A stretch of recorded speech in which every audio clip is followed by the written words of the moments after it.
En premier lieu, je tiens à remercier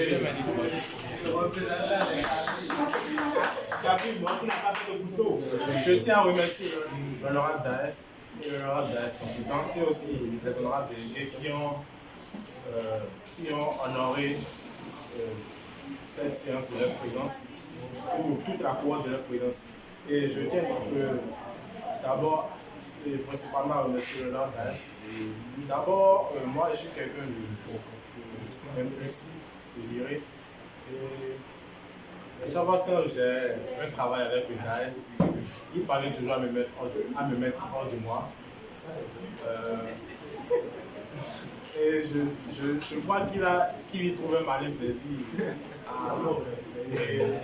à me mettre hors de moi. Et il sait exactement où appuyer.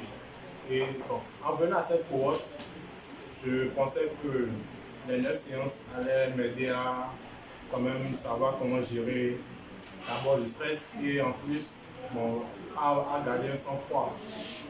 Mais force est de constater que même aujourd'hui, je n'ai pas pu atteindre mes objectifs. J'espère vraiment que avant la CIM, et même pas forcément pour la CIM, pour d'autres occasions, je pourrais quand même apprendre à plus me maîtriser.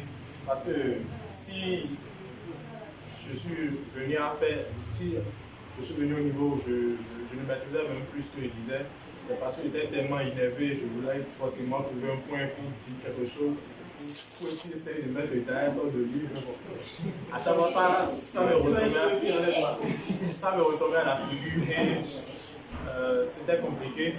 Et s'il y a aussi une chose que j'ai apprise au cours de cette cohorte, c'est que en tant que diplomate, tout ce que nous disons, même dans la police, peut être retenu contre nous. Et que si c'était, il faut penser à 7 fois, il faut tourner la langue à 7 fois avant de parler.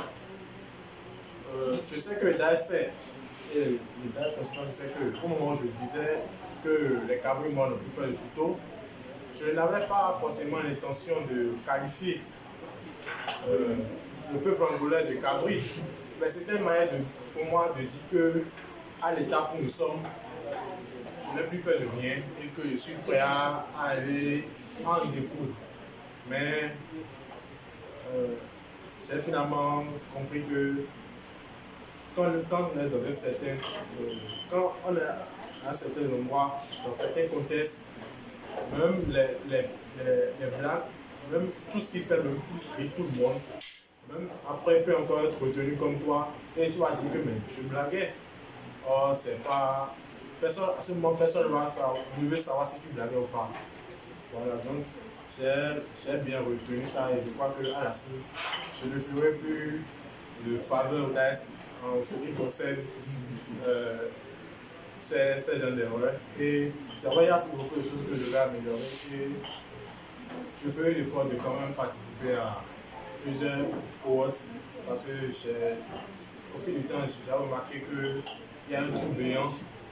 Il y a un trou béant au niveau de mes connaissances que je dois combler. Il ne faut pas quand même seulement s'en tenir au cours parce que c'est purement théorique.